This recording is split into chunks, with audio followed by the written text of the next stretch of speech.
I never thought the person who would steal my home would be the woman I trusted more than my own family. Her name was Rachel Morgan. For 12 years. She was my best friend. We met in college. We shared everything. Our secrets. Our heartbreaks.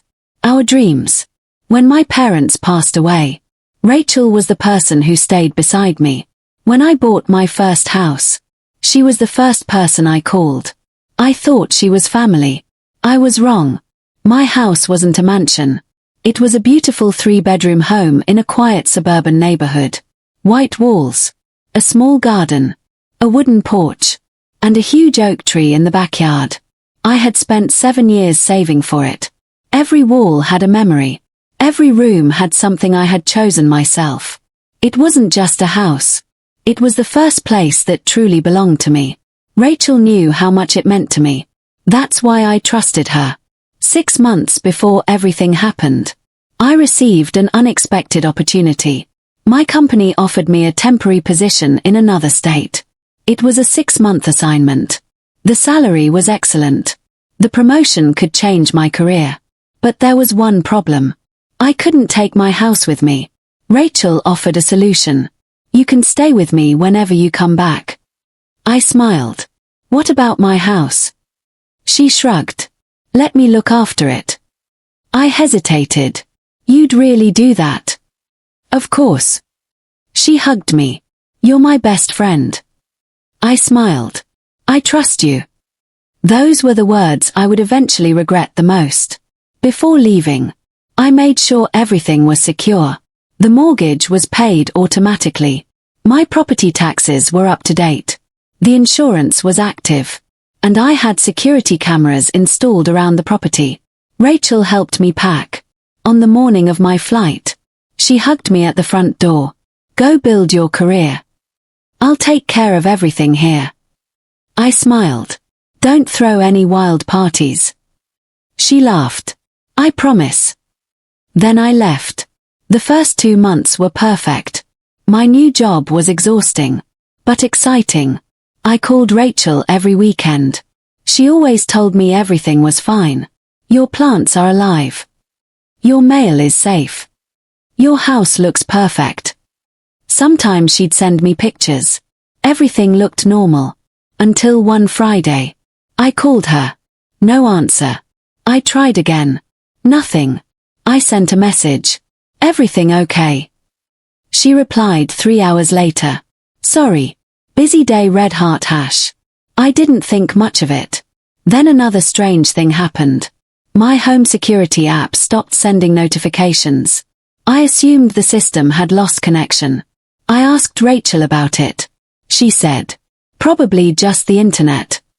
Don't worry. I trusted her. Again. 6 months later. My assignment ended. I flew home. I was excited. I had spent months imagining the moment I'd walk through my front door again. I arrived around 8 p.m. The neighborhood looked exactly the same. The same streetlights. The same trees. The same houses. I drove toward my home. Then I noticed something. A different car was parked in my driveway. I slowed down. Maybe Rachel had visitors. I got out, walked toward the front door, and stopped. The door had a new lock. I stared at it. My heart began beating faster. I pulled out my key. It didn't work. I tried again. Nothing. Then I knocked. A few seconds later, the door opened. Rachel stood there. She was wearing a silk robe. She looked completely comfortable. Almost. Like she owned the place. I smiled nervously. Rachel. She stared at me.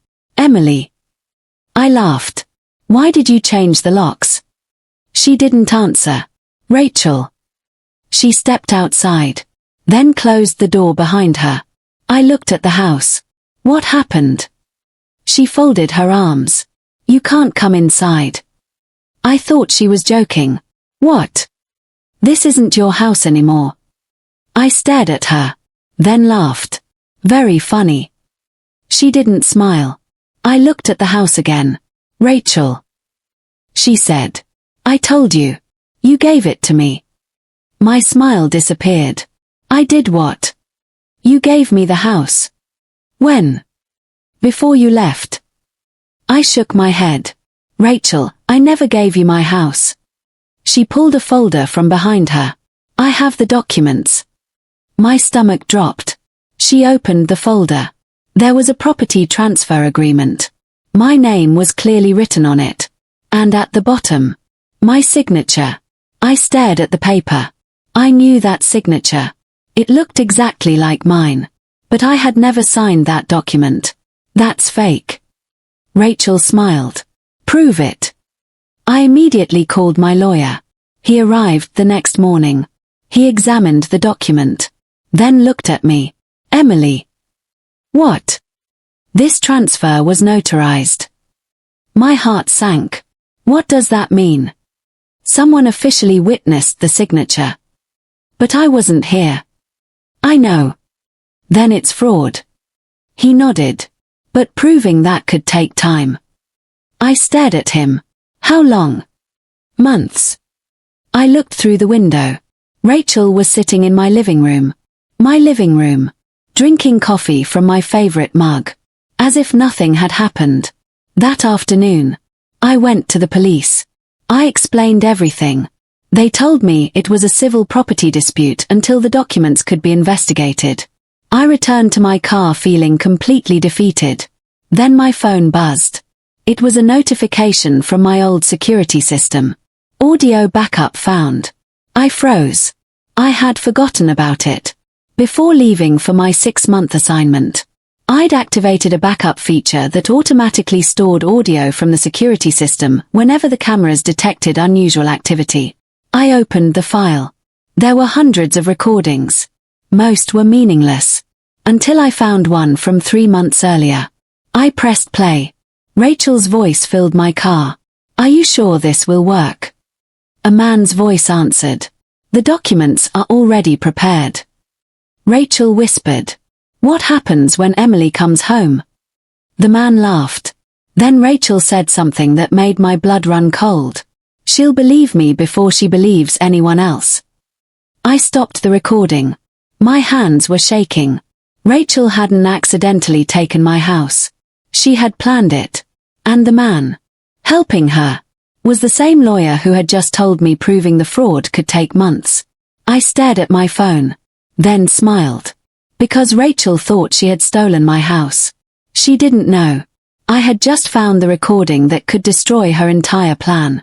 I replayed the recording 3 times. Every time, I heard the same voices. Rachel. And the lawyer. The lawyer I had trusted. The lawyer who had just told me. Proving the fraud could take months. My hands were shaking. I immediately saved the recording to 3 different locations. My phone. My laptop. And a cloud account Rachel didn't know existed. Then I called someone else. A lawyer I'd never used before. Her name was Laura Bennett. Laura agreed to meet me that night. I arrived at her office with the recording. She listened carefully. When it ended, she didn't speak for several seconds. Then she looked at me. Emily, don't contact Rachel. Why? Because if this recording is authentic, she's already committed serious fraud. What should I do? Do nothing. I stared at her. Nothing.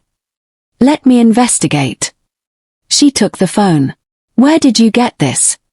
My home security system. Do you still have access? Yes. Good. She handed the phone back. From this moment on, don't tell anyone about the recording. I nodded. Not even Rachel. Especially not Rachel. The next morning, Rachel called me. Her voice sounded unusually cheerful. Emily. Hi. How are you feeling? I looked through the window of my hotel room. I'm fine. Are you settling somewhere? Yes. She laughed. I know this must be difficult. What do you mean? Your house situation. I stayed quiet. She continued. I really hope we can resolve this peacefully. I smiled. Me too. Then she said something strange. You should just let it go. My heart tightened. Let what go? The house. I didn't answer. Rachel sighed. You can buy another one. I almost laughed. That's your solution. You'll recover. I looked at my phone. You sound very confident. She paused. Then said, because the house is legally mine. I smiled. Of course. She hung up. Laura spent the next week investigating. She discovered something shocking. The property transfer had been filed 4 months before I returned home. But there was another problem. The notary listed on the document had never actually witnessed my signature. The notary's license number had been copied from an old document.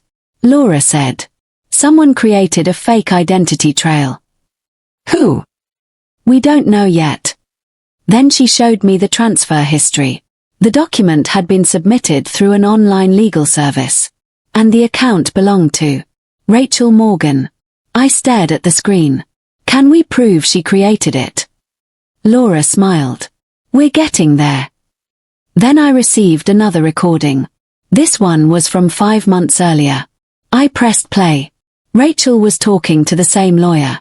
She'll be gone for 6 months. The lawyer answered. That's enough time. Rachel laughed. And when she comes back? The lawyer replied. She'll think the paperwork is legitimate. Then Rachel asked. What if she fights? The lawyer answered. We'll bury her in legal fees. I closed my eyes. They had planned everything. The fake documents. The changed locks. The lawyer. Even the legal expenses. They wanted me exhausted. They wanted me to give up. But they had made one mistake. They thought I was alone. Laura filed an emergency motion to prevent Rachel from selling or refinancing the property. The judge approved it. Rachel couldn't sell my house. She couldn't take out a loan against it. She couldn't transfer it. She was trapped. But she didn't know why. That evening, she called me. You did something. What? The bank froze everything. I don't know what you're talking about. Don't lie to me. I smiled. Rachel. What? Maybe your paperwork isn't as perfect as you thought. Silence. Then she whispered. How much do you know? I didn't answer. She hung up. 2 days later, Rachel came to my hotel. She stood outside my door. I opened it. She looked furious. You think you're clever? I don't know what you mean. You've hired another lawyer. Yes. You think she can save you? I hope so. Rachel stepped closer. Emily. What? You don't understand what you're dealing with. I looked at her. Maybe. She smiled. Your old lawyer is very good. I froze. She knew. She knew I'd discovered something. How do you know who my lawyer is? She smiled. I know everything. Then she walked away. I immediately called Laura. Rachel knows. How? She mentioned my old lawyer. Laura became silent. Then said, Emily, we need to assume your communications are compromised. What? Someone may have access to your accounts. I checked my laptop. Nothing. Then my email. Nothing. Then my bank account. Everything looked normal. Until I checked my old cloud storage. There was a new login. Rachel's device. She had accessed my files. But there was one folder she hadn't opened. A folder named Grandma, Final. I opened it. Inside was a scanned copy of my grandmother's estate records. And something else. A handwritten letter. I read it. Emily, if someone ever tries to take your home, don't fight them emotionally. Let them believe they have one. I stared at the page. Then I read the final sentence. Because the person who steals from you will eventually reveal exactly why they needed it. I looked at Laura. Why would Rachel need my house? Laura answered. That's what we need to find out. The answer came 2 days later. Laura discovered a loan application. Rachel had used my property as collateral. $750,000 loan. I stared at the document. She borrowed money against my house. Yes. Where did the money go? Laura opened another file. The money had been transferred into a business account. The business belonged to Rachel's brother, Michael. I remembered Michael. He had been struggling financially for years. But that wasn't the worst part. The business had already failed. Rachel hadn't borrowed the money to save it. She had used my house to pay off an old debt. And if I hadn't returned, the bank could eventually have taken the property. I felt sick. She wasn't just stealing my home. She was gambling with my entire future. That night, I made a decision. I could expose Rachel immediately. I had enough evidence to begin. But Laura stopped me. Wait. Why? Because there's still one missing piece. What? The lawyer. He's already involved. Yes.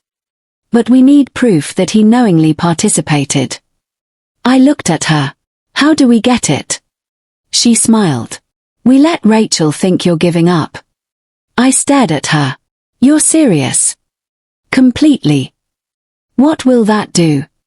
She'll relax. And when she relaxes? Laura opened the recording folder. She'll talk. The next morning, I called Rachel. She answered immediately.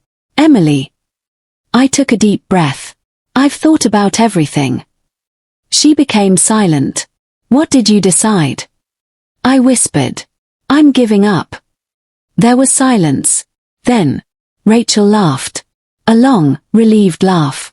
Oh, Emily. You finally understand. I forced my voice to sound defeated.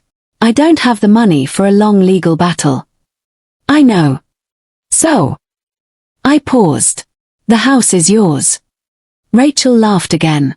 Thank you. I closed my eyes. Then asked. What should I sign? She answered without hesitation. I'll send you the documents tonight. I ended the call. Then looked at Laura. She smiled. Now we have her. But neither of us knew.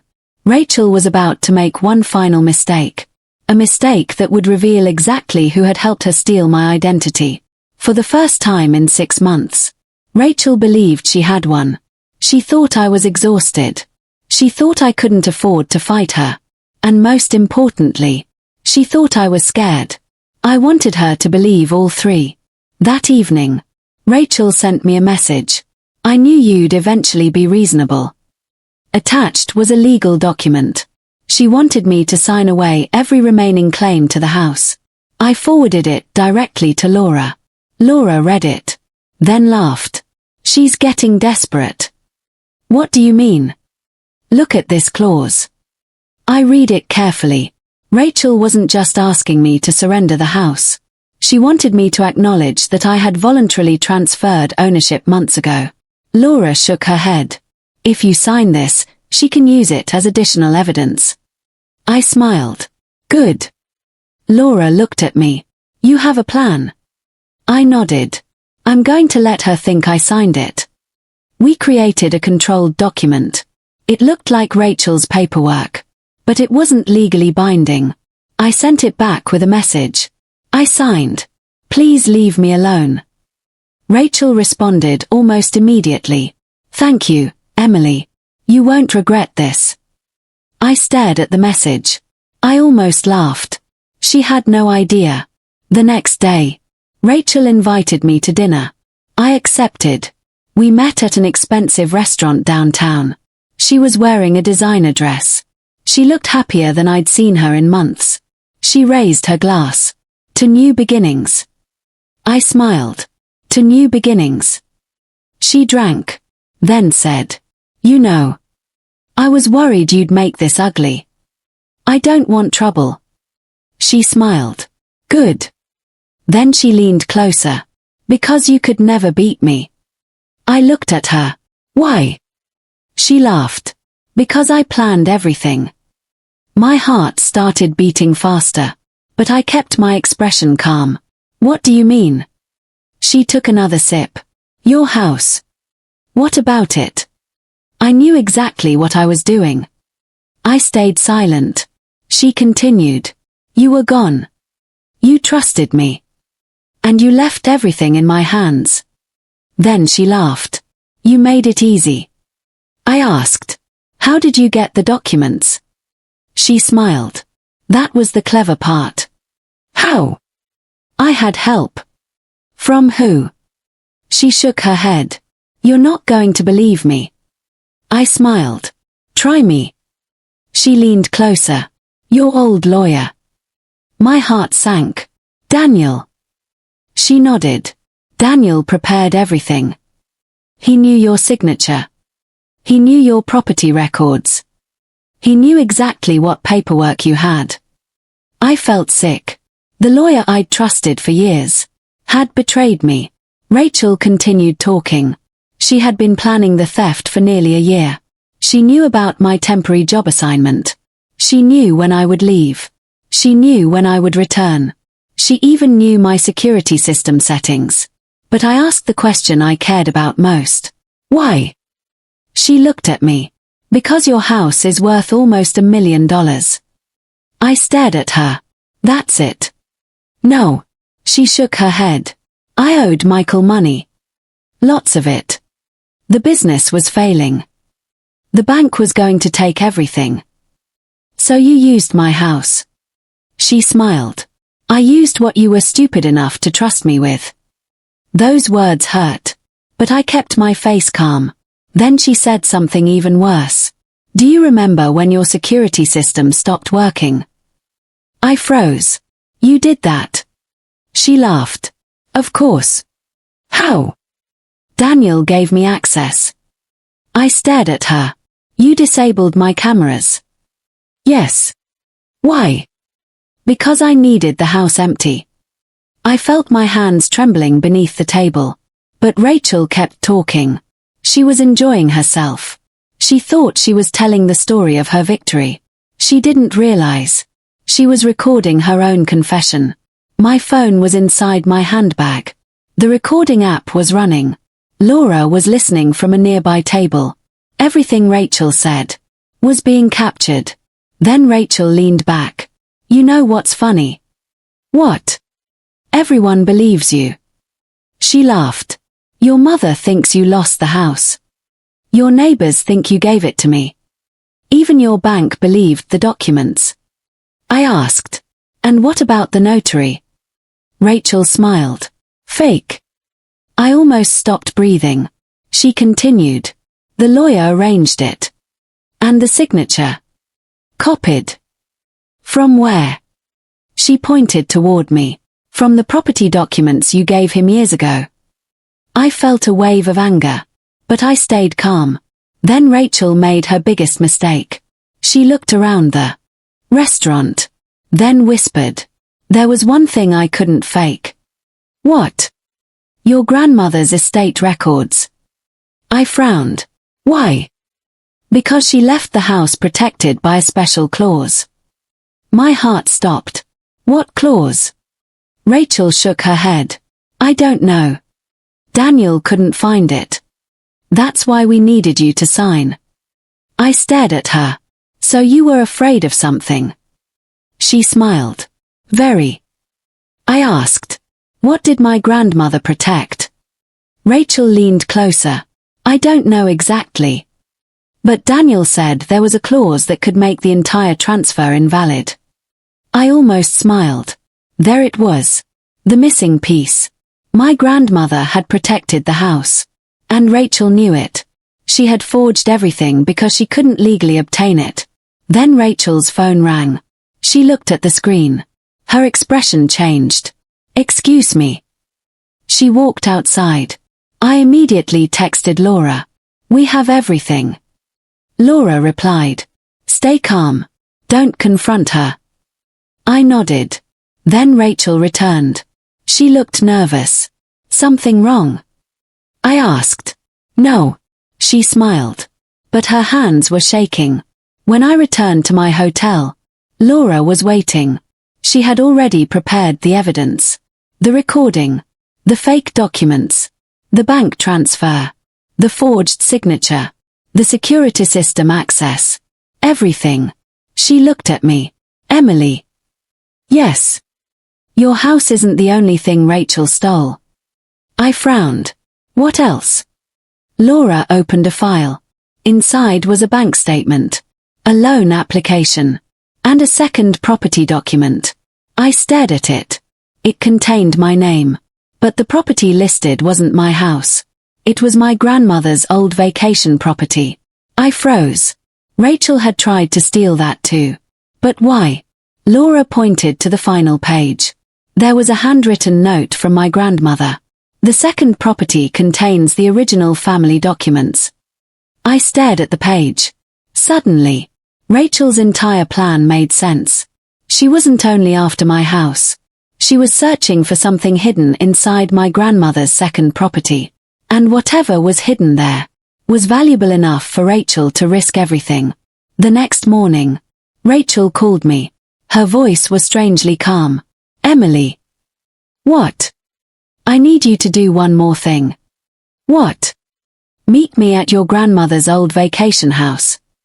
I froze. Why? She laughed softly. Because if you want your life back, you need to show me where your grandmother hid the original documents. I stared at the phone. Rachel thought she was still controlling me. She didn't know. The police were already listening. And this time, I wasn't walking into that house alone. The next morning, I drove toward my grandmother's old vacation house. But this time, I wasn't alone. Laura was following me in another car. Behind her, 2 investigators were waiting nearby. They had listened to the recording from my dinner with Rachel. The confession was enough to begin an investigation. But we still needed one thing. The original documents.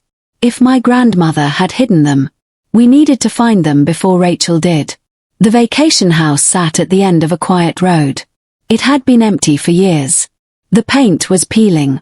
The garden had grown wild. And the old wooden porch creaked beneath my feet. I remembered spending summers there as a child. My grandmother used to sit by the window, writing in her old leather notebook. I never understood what she was writing. Now, I wished I had asked. Rachel arrived 20 minutes later. She stepped out of her car. She looked nervous. But she tried to hide it. You came. I nodded. You asked me to. She looked around. Where are the documents? I don't know. Her expression changed. Don't lie. I'm not. Your grandmother left something here. I know. Where? I looked at her. If I knew, do you think I'd still be standing here? She became angry. Emily, don't play games with me. I smiled. Who's playing games? Rachel walked inside. I followed. The house smelled exactly as I remembered. Old wood, dust, lavender, and something else. Something familiar. Rachel opened drawers. Nothing. She checked cabinets. Nothing. She pulled books from shelves. Nothing. Then she turned toward me. You know where it is. I don't. She stepped closer. Your grandmother trusted you. I stared at her. Apparently she trusted the wrong people too. Rachel's face hardened. Where? I shook my head. I honestly don't know. Then I remembered something. My grandmother always told me, if you ever need to find the truth, look behind what everyone sees. I looked around the room. Behind the paintings. Nothing. Behind the bookshelf. Nothing. Under the floorboards. Nothing. Then I noticed the old fireplace. The same fireplace where my grandmother used to sit during winter. There was a small wooden panel beside it. I touched it. It moved. Rachel rushed toward me. What is that? I stepped back. I don't know. She pushed the panel open. Behind it was a narrow space inside the wall. And inside, a metal box. Rachel grabbed it. Her hands were shaking. She tried to open it. Locked. She turned toward me. What's the combination? I don't know. Emily. I don't. She slammed the box onto the table. Then I remembered something. My grandmother's birthday. August 17th. I entered the numbers. The lock clicked. The box opened. Rachel leaned over. Inside were dozens of old documents. Property records. Bank statements. Trust papers. And one thick envelope. On the front was my name. Emily, open only when someone tries to take your home. My heart stopped. My grandmother had known. I opened the letter. Emily, if you are reading this, someone has tried to take what belongs to you. I looked at Rachel.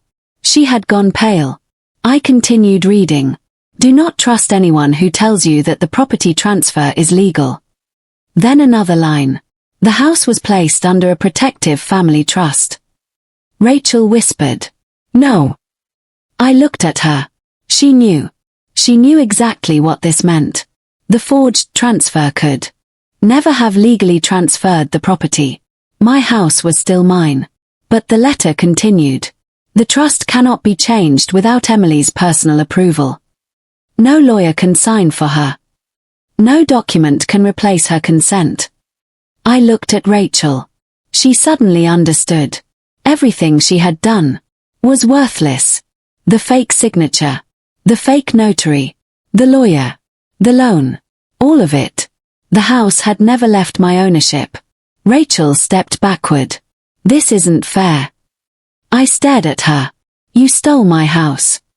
I needed it. You forged my signature. I was desperate. You used my identity. I had no choice. I shook my head. You had choices. She started crying. Emily. No, you don't understand. I understand perfectly. You were my best friend. She whispered. I'm sorry. I looked at her. You weren't sorry when you changed my locks. She looked down. You weren't sorry when you used my identity. She began crying harder. And you weren't sorry when you told everyone I gave you my house. Then the front door opened. Laura walked in. Behind her, 2 investigators. Rachel froze. One investigator showed her the warrant. Rachel Morgan, you're being investigated for property fraud, identity theft, forgery, and financial fraud. Rachel looked at me. Her face completely changed. You planned this. I shook my head. You planned it. But then, Rachel did something unexpected. She turned toward the investigators. Wait. What? I wasn't alone. I looked at her. She pointed toward the documents. Daniel did everything. The investigators exchanged a look. Daniel who? My lawyer. He created the documents. He accessed Emily's files. He disabled the security system. He arranged the fake notary. I stared at her. Rachel continued. He told me exactly what to do. One investigator asked, where is Daniel? Rachel swallowed. I don't know. Did he know about this meeting? She hesitated, then whispered, yes. My blood ran cold. What? Rachel looked at me. Daniel knew we were coming here. Laura immediately grabbed my arm. Emily, we need to leave. Then, we heard a noise outside. A car engine. Someone was leaving. The investigators rushed toward the window. A black SUV sped away from the house. Daniel.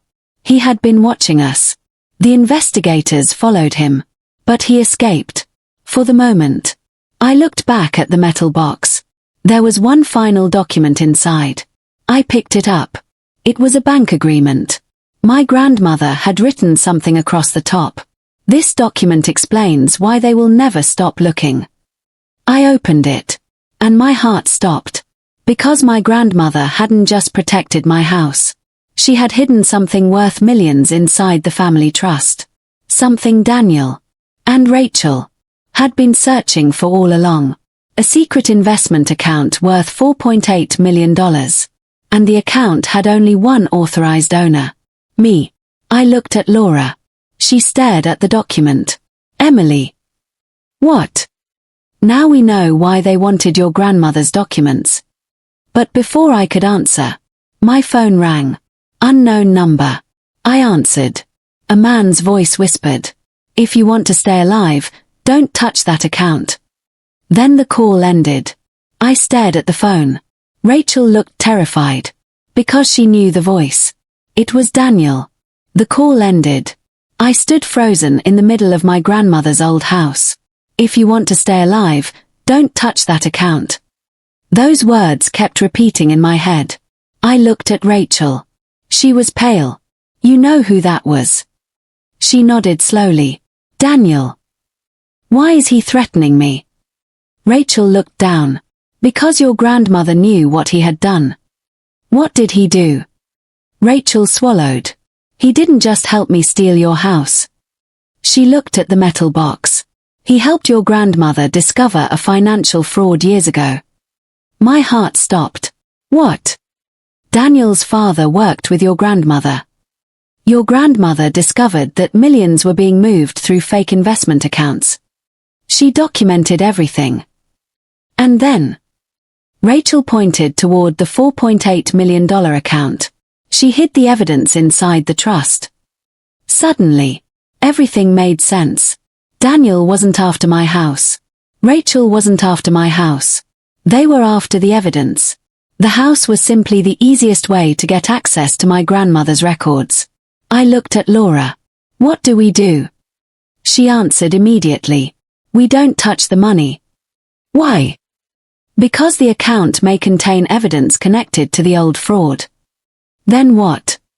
"We let the authorities handle it." The investigators secured the documents. They photographed everything. The metal box. The trust agreement. The bank records. The recordings. Rachel's confession. And the forged property documents. For the first time, I felt like I could breathe. But Daniel was still free. And he knew we had the evidence. 3 days later, my phone received another message. "Meet me alone." No name. But I knew. "Daniel." The message continued.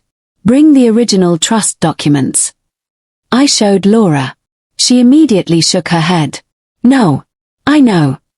You're not meeting him." "I don't intend to." Then I smiled. "But he thinks I will."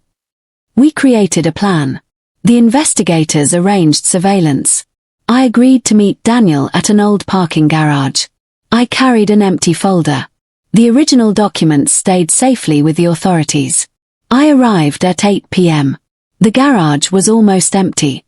Then, a black SUV appeared. Daniel stepped out.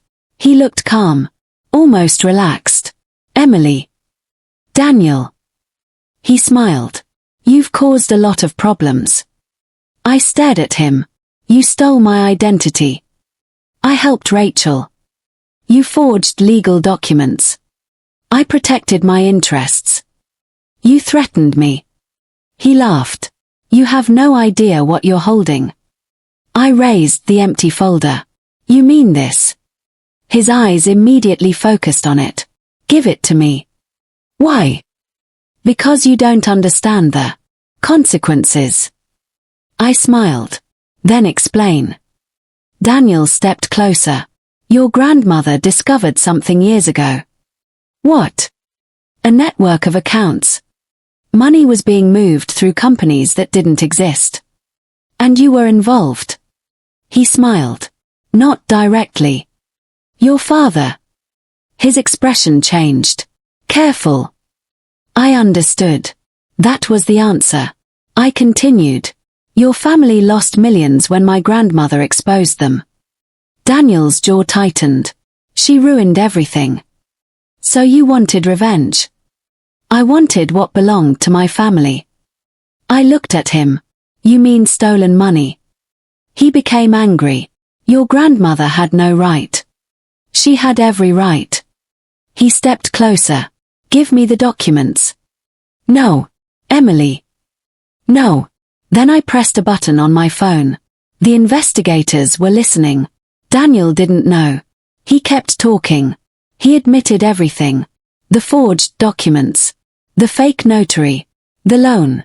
the security system, the plan to access my grandmother's trust, and finally, the old financial fraud. Everything was recorded. Daniel suddenly noticed the tiny microphone. His face changed. "You recorded me?" I smiled. "No." He looked confused. I continued. "You recorded yourself." Police officers emerged from the other side of the garage. Daniel stepped backward. "Wait." An officer approached. "Daniel Carter, you're under arrest." Daniel looked at me. "You planned this?" I shook my head. "No. You did." Rachel eventually cooperated with investigators. She admitted everything. She returned the money she had taken. The fraudulent loan was cancelled. The fake property transfer was removed. And my house was officially returned to me. The locks were changed again. This time, by me. Months later, Daniel was prosecuted for fraud, forgery, identity theft, and related financial crimes. Rachel faced charges for her role. She eventually received a reduced sentence after cooperating with investigators. She wrote me a letter. "I know I destroyed our friendship. I know I can never undo what I did. But thank you for stopping me before I destroyed my entire life." I read the letter, then put it away. I didn't hate her anymore, but I never trusted her again. I returned to my house. The same house Rachel had tried to steal. The same house where I had once stood outside, unable to open my own front door. I walked through every room. The living room, the kitchen, the bedroom. Everything was still there. But something had changed. I had changed. I no longer saw the house as something I needed to protect from everyone. I saw it as proof that I could survive losing everything and still get back on my feet. 1 year later, I renovated my grandmother's old vacation house. I kept the fireplace exactly as it was. Even the hidden compartment remained. But instead of hiding documents inside it, I placed a small photograph of my grandmother there. Underneath it, I wrote, "The truth always survives." I also started a foundation helping victims of property fraud and identity theft. The first office was small, but it grew quickly. People began coming to me with stories. Friends who had stolen homes, relatives who had forged signatures, partners who had taken money. I understood them, because I'd lived it. One evening, I stood on the porch of my house. The sun was setting. I looked at the front door. The same door Rachel had once opened and told me, "This is my house now." I smiled. Because she had been wrong. It had never been hers. It had always been mine. But the greatest victory wasn't getting the house back. It wasn't the money. It wasn't seeing Rachel face consequences. It wasn't even watching Daniel finally get caught. My greatest revenge was something much simpler. I stopped being afraid of losing everything. Because once you've lost everything and rebuilt your life, no one can control you with the threat of taking it away. I touched the old wooden door, then whispered, "Welcome home, Emily." And this time, no one was standing behind me telling me I didn't belong. The house was mine. My life was mine. And my future was finally mine too.